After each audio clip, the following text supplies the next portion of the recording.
तो बच्चों good morning. आज हम करेंगे 10वीं क्लास का सेकंड लेसन हिस्ट्री का भारत में राष्ट्रवाद। पहले लेसन था यूरोप में राष्ट्रवाद, अब है भारत में राष्ट्रवाद। जैसा कि आप देख चुके हैं, यूरोप में आधुनिक राष्ट्रवाद के साथ ही राष्ट्र राज्यों का विरोध हुआ। इससे अपने बारे में लोगों की समझ बदलने लगी। वे कौन हैं, उनकी पहचान किस बात से परिभाषित होती है, यह भावना बदल गई। उनमें राष्ट्र के प्रति लगाव का भाव पैदा होने लगा। मतलब राष्ट्रवाद का होता है राष्ट्र के प्रति लगाव का भाव। नए प्रतीकों और चिन्हों ने, नए गीतों और विचारों ने नए संपर्क स्थापित किए और समुदायों की सीमाओं को दोबारा परिभाषित कर दिया। ज़्यादातर देशों में इस नई राष्ट्रीय पहचान का निर्माण एक लंबी प्रक्रिया में हुआ। आइए देखें कि हमारे देश में यह चेतना किस तरह पैदा हुई, यह जो भाव था अपने देश के प्रति किस प्रकार पैदा हुआ। दूसरे उपनिवेशों की तरह भारत में भी आधुनिक राष्ट्रवाद के उदय की परिघटना उपनिवेशवाद विरोधी आंदोलनों के साथ गहरे तौर पर जुड़ी हुई थी। उपनिवेश था, पहले हमारा जो देश था वह अंग्रेजों के अधीन था, उपनिवेश बना रखा था उन्होंने, तो उन्होंने इसका विरोध किया और आंदोलन चलाए। औपनिवेशिक शासकों के खिलाफ संघर्ष के दौरान लोग आपसी एकता को पहचानने लगे थे। उत्पीड़न और दमन के, उत्पीड़न में उनको सताया जाता था, सताना, किसी को सताना, उत्पीड़न में सताना और दमन के साझा भाव ने विभिन्न समूहों को एक दूसरे से बांध दिया था। लेकिन हर वर्ग और समूह पर उपनिवेश का असर एक जैसा नहीं था। उनके अनुभव भी अलग थे और स्वतंत्रता के मायने भी भिन्न थे। महात्मा गांधी के नेतृत्व में कांग्रेस ने इन समूहों को इकट्ठा करके एक विशाल आंदोलन खड़ा किया, परंतु इस एकता में टकराव के बिंदु भी निहित थे। पहले की एक पुस्तक में भी आपने भारत में राष्ट्र के उदय का अध्ययन किया था। वहाँ आपने 20वीं सदी के पहले दशक तक की कहानी पढ़ी थी। इस अध्याय में हम 1920 के दशक से आगे अध्ययन करेंगे और असहयोग आंदोलन तथा सविनय आंदोलन के बारे में पढ़ेंगे। तो पहला आएगा अब पहला विश्व युद्ध, खिलाफत और असहयोग। पहला विश्व युद्ध कब हुआ था? 1914 से 1919। 1919 से बाद के सालों में हम देखते हैं कि राष्ट्रीय आंदोलन नए इलाकों तक फैल गया था। उसमें नए सामाजिक समूह शामिल हो गए थे और संघर्ष की नई पद्धतियां सामने आ रही थी। इन बदलावों को हम कैसे समझेंगे, उनके क्या परिणाम हुए? सबसे पहली बात यह है कि विश्व युद्ध ने एक नई आर्थिक और राजनीतिक स्थिति पैदा कर दी थी। अब पहला क्वेश्चन बनता है कि पहले विश्व युद्ध ने भारत में राष्ट्रवाद में किस प्रकार योगदान दिया। तो ये सारा उसमें आएगा कि इसके कारण रक्षा व्यय में भारी इजाफा हुआ, बढ़ोतरी हुई। इस खर्च की भरपाई करने के लिए युद्ध के नाम पर कर्जे लिए गए और करों में वृद्धि की गई। जो टैक्स लिए जाते वो बढ़ा दिए गए, सीमा शुल्क बढ़ा दिया गया और आयकर शुरू किया गया। युद्ध के दौरान कीमतें तेज़ी से बढ़ रही थी। 1913 से 1918 के बीच कीमतें दुगनी हो गई थी, जिसके कारण आम लोगों की मुश्किलें बढ़ गई थी। गांवों में सिपाहियों को जबरन भर्ती किया गया, जिसके कारण ग्रामीण इलाकों में व्यापक गुस्सा था। जो लोग थे गांवों के, उनमें उनको ज़बरदस्ती पुलिस में भर्ती किया जाने लगा था। तो गांव के जो लोग थे वो उनमें गुस्सा हो गया था, गुस्सा थे वो। 1918 और 1920-21 में देश में बहुत सारे हिस्सों में फसल खराब हो गई, जिसके कारण खाद्य पदार्थों का भारी अभाव हो गया। उसी समय फ्लू की महामारी फैल गई। 1921 की जनगणना के मुताबिक दुर्भिक्ष और महामारी के कारण 120 से 130 लाख लोग मारे गए। अब देखो साइड में दे रखा है यहाँ पर जबरन भर्ती। क्या होती है जबरन भर्ती? इस प्रक्रिया में अंग्रेज भारत के लोगों को जबरदस्ती सेना में भर्ती कर लेते थे, उसे कहते हैं जबरन भर्ती। तो लोगों को उम्मीद थी कि युद्ध खत्म होने के बाद उनकी मुसीबतें कम हो जाएंगी, लेकिन ऐसा नहीं हुआ। इसी समय एक नया नेता सामने आया और उसने संघर्ष का एक नया ढंग, एक नया तरीका पेश किया, सत्याग्रह। सत्याग्रह में सत्य के लिए आग्रह। महात्मा गांधी जनवरी 1915 में भारत लौटे। कब लौटे थे? 1915 में। इससे पहले वे दक्षिण अफ्रीका में थे। उन्होंने एक नए तरह के जन आंदोलन के रास्ते पर चलते हुए, ये क्वेश्चन है सत्याग्रह के विचार का क्या अर्थ था, कि महात्मा गांधी जब दक्षिण अफ्रीका भारत लौटे तो एक नए तरह के जन आंदोलन के रास्ते चलते हुए वहाँ की नस्लभेदी सरकार का उन्होंने सरकार से सफलतापूर्वक लोहा लिया।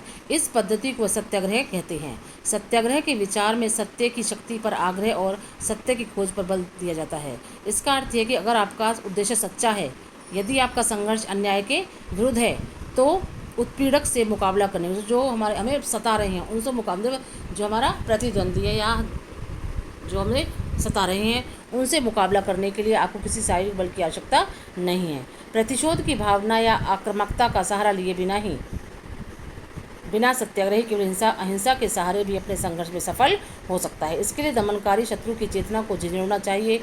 उत्पीड़क शत्रु को ही नहीं बल्कि सभी लोगों को हिंसा के जरिए सत्य को स्वीकार करने पर विवश करने की बजाय सच्चाई को देखने और सहज भाव से स्वीकार करने के लिए प्रेरित किया जाना चाहिए।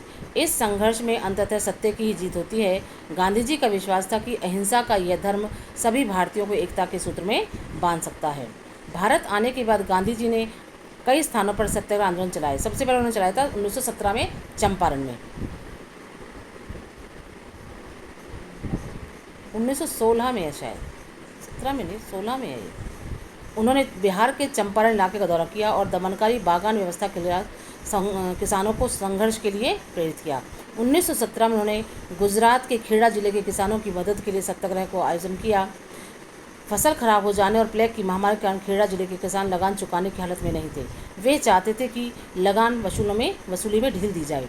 1918 में गांधी जी सूती कपड़ा कारखानों के मजदूरों के बीच सत्याग्रह आंदोलन चलाने अहमदाबाद जा पहुंचे। तो 3 आंदोलन चला, 1917 में चंपारण में, 1917 में ही फिर गुजरात में किया था खेड़ा जिले में, और 1918 में अहमदाबाद में। ठीक है, 3 आंदोलन किए थे। मैप का भी क्वेश्चन है, ये क्वेश्चन आ सकता है। जैसे कि 1917 में गांधी जी ने सत्याग्रह आंदोलन कहाँ पर चलाया, कहाँ चलाया था, चंपारण। 1917 में कहाँ पर चलाया, खेड़ा में, किसानों की मदद के लिए। और 1918 में सूती कपड़ा कारखानों मजदूरों के बीच सत्याग्रह कहाँ चलाया था, 1918 में अहमदाबाद में। ठीक है, फिर है रोलट एक्ट। इस कामयाबी से उत्साहित गांधी जी ने, अब उन्हें कामयाबी मिल गई, आंदोलन चले उनके, इस कामयाबी से उत्साहित गांधी जी ने 1919 में प्रस्तावित रोलट एक्ट पास किया था अंग्रेजों ने, के खिलाफ एक राष्ट्रव्यापी सत्याग्रह आंदोलन चलाने का फैसला लिया।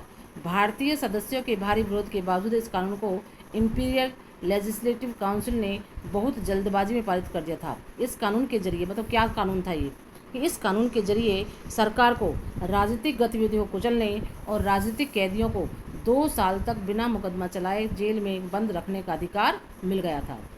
अंग्रेज जो थे, सरकार जो थी उस समय सरकार अंग्रेजों की थी, तो उस समय उनको क्या बनाया कानून, जो कानून बना था कि राजनीतिक गतिविधियाँ, जो भी राजनीतिक कार्यक्रम जो होते थे और कुछ को कुचलने, और राजनीतिक कैदियों को, जो भी नेता वगैरह जिनको उन्होंने जेल में बंद कर रखा था, उनको 2 साल तक बिना मुकदमा चलाए जेल में बंद रखने का अधिकार मिल गया था। महात्मा गांधी ऐसे अन्यायपूर्ण कानूनों के खिलाफ अहिंसक ढंग से नागरिक अवज्ञा चाहते थे। इसे 6 अप्रैल को हड़ताल से शुरू होना था। विभिन्न शहरों में रैली जुलूसों का आयोजन किया गया। रेलवे वर्कशॉप में कामगार हड़ताल पर चले गए, दुकानें बंद हो गईं। इस व्यापक जन उभार से चिंतित तथा रेलवे व टेलीग्राफ जैसे संचार सुविधाओं के भंग हो जाने की आशंका से भयभीत अंग्रेजों ने राष्ट्रवादियों पर दमन शुरू कर दिया। अमृतसर में बहुत सारे स्थानीय नेताओं को हिरासत में ले लिया गया। गांधी जी के दिल्ली में प्रवेश करने पर पाबंदी लगा दी गई। कहाँ पर, दिल्ली में प्रवेश पर पाबंदी किसको लिए लगाई थी, गांधी जी के लिए। 10 अप्रैल को पुलिस ने अमृतसर में एक शांतिपूर्ण जुलूस पर गोली चला दी। इसके बाद लोग बैंकों, डाकखानों और रेलवे स्टेशनों पर हमले करने लगे। मार्शल लॉ लागू कर दिया गया और जनरल डायल ने कमान संभाल ली। तो अब ये जलियांवाला बाग हत्याकांड आ जाएगा। अब यहाँ पर 13 अप्रैल को जलियांवाला बाग हत्याकांड हुआ। सभी ने देखा, सुना होगा कि कब हुआ था, 1919 में 13 अप्रैल को। उस दिन अमृतसर में बहुत सारे गांव वाले सालाना बैसाखी मेले में शिरकत करने के लिए, हिस्सा लेने के लिए जलियांवाला बाग मैदान में जमा हुए। काफ़ी लोग तो सरकार द्वारा लागू किए गए दमनकारी कानूनों का विरोध प्रकट करने के लिए एकत्रित हुए। यह मैदान चारों तरफ से बंद था। शहर से बाहर होने के कारण वहां जुटे लोगों को यह पता नहीं था कि इलाके में मार्शल लॉ लागू किया जा चुका है। जनरल डायल हथियारबंद सैनिकों के साथ वहां पहुंचा और जाते ही उसने मैदान से बाहर निकलने के सारे रास्तों को बंद कर दिया। इसके बाद उसके सिपाहियों ने भीड़ में पर अंधाधुंध गोलियां चला दी। सैकड़ों लोग मारे गए। बाद में उसने बताया कि यह सत्याग्रहियों के जहन में दहशत और विस्मय का भाव पैदा करने का एक नैतिक प्रभाव उत्पन्न करना चाहता था। जैसे जैसे जलियांवाला बाग की खबर फैली, उत्तर भारत के बहुत सारे शहरों में लोग सड़कों पर उतरने लगे। हड़तालें होगी, लोग पुलिस से मोर्चा लेने लगे और सरकारी इमारतों पर हमला करने लगे। सरकार ने इन कार्रवाइयों को निर्ममता से कुचलने का रास्ता अपनाया। सरकार लोगों को अपमानित और आतंकित करना चाहती थी। सत्याग्रहियों को जमीन पर नाक रगड़ने के लिए, सड़क पर घिसट कर चलने और सारे साहिबों को सलाम करने के लिए मजबूर किया गया। लोगों को कोड़े मारे गए और गांवों पर बम बरसाए गए। हिंसा फैलते देख महात्मा गांधी ने आंदोलन वापस ले लिया। भले ही रोलट एक्ट एक बहुत बड़ा आंदोलन था, लेकिन अभी भी वह मुख्य रूप से शहरों और कस्बों तक ही सीमित था। महात्मा गांधी पूरे भारत में और भी ज़्यादा जनाधार वाला आंदोलन खड़ा करना चाहते थे, लेकिन उनका मानना था कि हिंदू मुसलमानों को एक दूसरे के नज़दीक लाए बिना ऐसा कोई आंदोलन नहीं चला जा सकता। उन्हें लगता था कि खिलाफत का मुद्दा उठाकर वे दोनों समुदाय को नज़दीक ला सकते हैं। पहले विश्व युद्ध में ऑटोमन तुर्की की हार हो चुकी थी। खिलाफत आंदोलन क्या था? इस आशय की अफवाहें फैली थी कि इस्लामिक विश्व के आध्यात्मिक नेता खलीफा ऑटोमन सम्राट पर एक बहुत सख्त शांति संधि थोपी जाएगी। खलीफा की तात्कालिक शक्तियों की रक्षा के लिए मार्च 1919 में बम्बई में एक खिलाफत समिति का गठन किया गया। तो खिलाफत समिति का गठन कब और कहाँ हुआ? 1919 में मुंबई में। ये भी मैप का क्वेश्चन है, मैप में बना सकता है कि 1919 में खिलाफत समिति का गठन कहाँ पर हुआ था? मुंबई में। मोहम्मद अली और शौकत अली बंधुओं के साथ साथ कई युवा मुस्लिम नेताओं ने इस मुद्दे पर संयुक्त जनकार्रवाई की संभावना तलाशने के लिए महात्मा गांधी के साथ